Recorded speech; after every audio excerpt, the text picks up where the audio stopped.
Hello friends, आज बहुत ही important बातें करने जा रहे हैं हम। जो एमपीपीएससी 2020 मेंस रिजल्ट है और उस रिजल्ट को लेकर के जो आंदोलन हो रहा है उस पर। फ्रेंड्स, 16 जनवरी को हमने एक आंदोलन रखा था एमपीपीएससी के समक्ष, एमपीपीएससी मेंस 2020 रिजल्ट की मांग को लेकर के।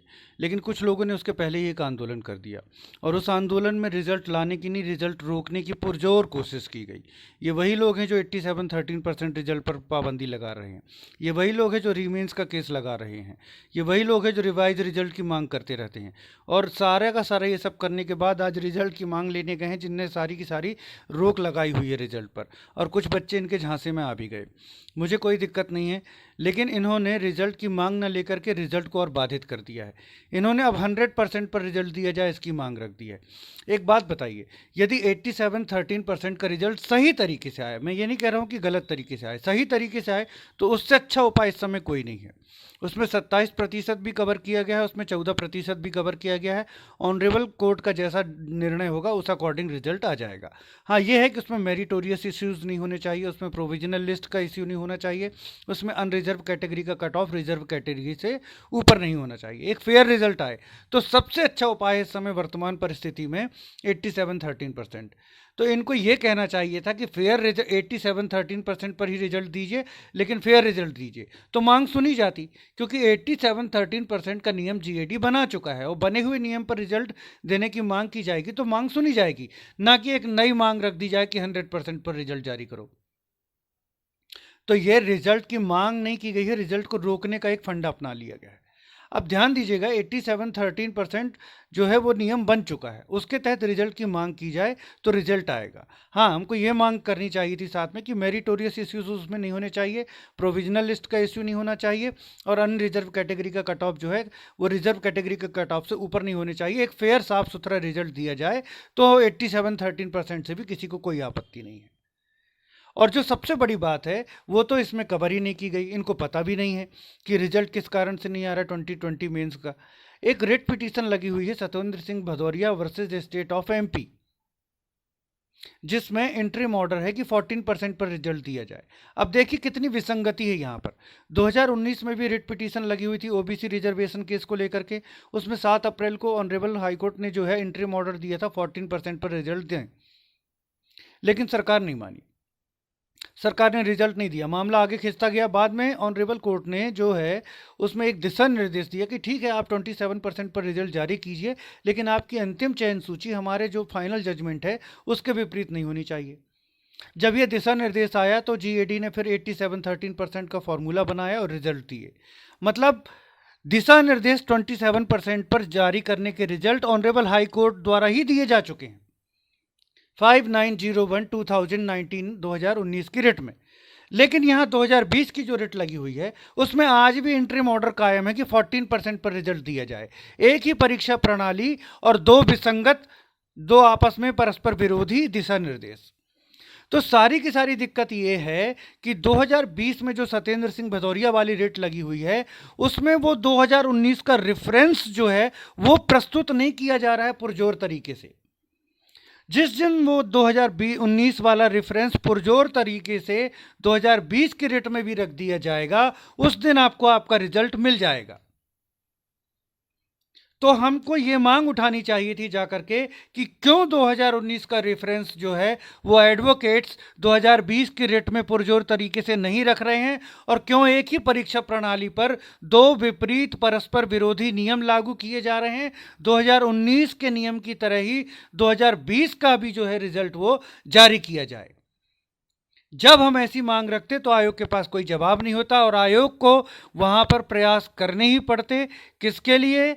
2020 के भी प्रॉब्लम को सॉल्व करने के लिए। तो ये मुद्दा था, 2020 का रिजल्ट यहां अटका हुआ है फ्रेंड्स। तो आपको मैं फिर दोहरा रहा हूं, 2019 में रेफरेंस दिया जा चुका है, 2019 में दिशा निर्देश दिए जा चुके हैं कि 27% पर रिजल्ट जारी करो। जिस दिन उन दिशा निर्देशों को 2020 की याचिका में भी प्रस्तुत कर दिया जाएगा, उस दिन आपका रिजल्ट आने का मार्ग प्रस्तुत हो जाएगा। और एक और चीज, व्यापक प्रभाव पर भी न्यायालय जजमेंट दे चुका है। 2020 के प्री में जब सागौन वन वाले प्रश्न पे जो स्टूडेंट्स ने केस किया था, तो वहाँ पर उनकी बात को सही मानते हुए भी उनके हित में जो जजमेंट नहीं दिया गया, न्यायालय ने कहा यदि आपकी बात मान ली जाएगी तो इसका व्यापक बुरा प्रभाव पड़ेगा और इस वजह से एमपी के डाटा को प्राथमिकता दी गई। तो यहाँ पर कितना व्यापक बुरा प्रभाव पड़ रहा है दिशा निर्देश न मानने के बाद। तो व्यापक बुरा प्रभाव भी एक जो है वो अब क्या है, लीगल पॉइंट हो गया है प्रस्तुत करने के लिए। यहाँ बहुत बुरा व्यापक प्रभाव पड़ रहा है, छात्रों का पूरा भविष्य धर में लटका हुआ है। 7,411 बच्चों का रिजल्ट नहीं आ रहा है। और क्यों नहीं आ रहा है? क्योंकि ऑनरेबल कोर्ट के ही दो परस्पर विरोधी दिशा निर्देश चल रहे हैं एक ही परीक्षा प्रणाली के लिए। तो ये परस्पर विरोधाभास समाप्त किया जाए और 2020 में भी 27 और 14% दोनों पर जो है, मतलब 87-13% पर, देखिए फिर से 87-13 आ गया, 87-13 पर रिजल्ट आने का मार्ग प्रशस्त किया जाए। जब ये मांग रखी जाती तब इस प्रक्रिया को आगे बढ़ा सकते थे, लेकिन नहीं रखी गई और बच्चे बहुत खुश हैं कि रिजल्ट की मांग रखी गई। अब मैं क्या कर सकता हूँ? आप उन बच्चों के जो बच्चे रोक करके रेड पिटीशन लगा करके रखे हुए हैं, आप उनसे क्या उम्मीद कर सकते हैं कि जिन्होंने रिजल्ट रोका हुआ वो रिजल्ट लाने की कोशिश करेंगे? आप झांसे में आ गए, अब क्या कर सकते हैं? और जो लोग आपके लिए जेन्युइन लड़ाई लड़ रहे हैं सिर्फ एक मांग के लिए कि 2020 का रिजल्ट लाया जाए, जो भी समस्या है 2020 के रिजल्ट को आने में वो दूर की जाए, उसके लिए 16 जनवरी को हम एक आंदोलन रख रहे हैं, तो उसमें आप सपोर्ट नहीं कर रहे हो। तो आज 16 जनवरी के आंदोलन के लिए एक बहुत बड़ी बात मैं कहने जा रहा हूं कि देखिए हमारी ताकत है आप। यदि आप आएंगे तो 16 जनवरी का मूवमेंट होगा, यदि आप लोग नहीं आएंगे तो हम 16 जनवरी का मूवमेंट नहीं करेंगे। तो आज सीधी सीधी बात देखिए, 16 जनवरी का मूवमेंट छात्रों ने खड़ा किया, लेकिन वो चूंकि छात्र हैं, उत्सुकता बस उन्होंने डेट फाइनल कर ली। अब उन्होंने फाइनल कर ली तो चलो मैंने सपोर्ट कर दिया, 16 जनवरी को आंदोलन है। लेकिन जब उन्होंने देखा बच्चे एकत्रित ही नहीं हो रहे तो वो फ्रस्ट्रेटेड होकर के वो तो अलग हो गए। अब बचा रह गया मैं, तो मैं तो अब इतनी जल्दी अलग होता नहीं। मैंने फिर भी मूवमेंट को आगे बढ़ाने की कोशिश की और दिन रात प्रयास में लगा हुआ हूँ, लेकिन अब मैं भी फ्रस्ट्रेटेड हो चुका हूँ। तो यदि बच्चे आते हैं तो 16 जनवरी को मूवमेंट होगा, यदि बच्चे नहीं आते तो 16 जनवरी को मूवमेंट नहीं होगा।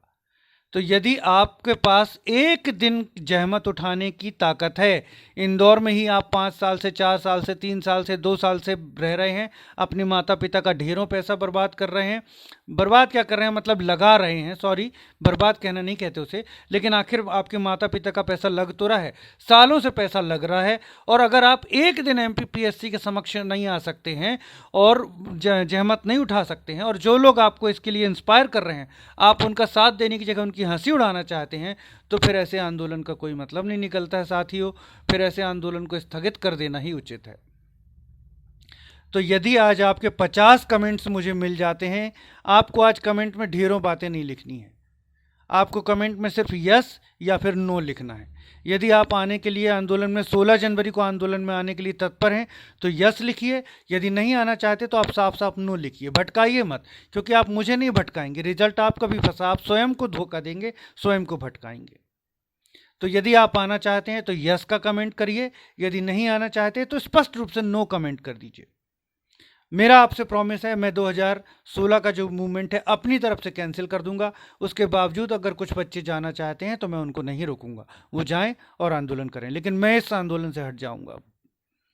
और आपसे प्रॉमिस करता हूं इसके बाद एक भी वीडियो 2020 एमपीपीएससी मेंस रिजल्ट के लिए नहीं बनाऊंगा, ना ही किसी आंदोलन के लिए एक भी वीडियो में बनाऊंगा। सो फ्रेंड्स, मैं वेट कर रहा हूं आपके यस या नो के रिजल्ट का।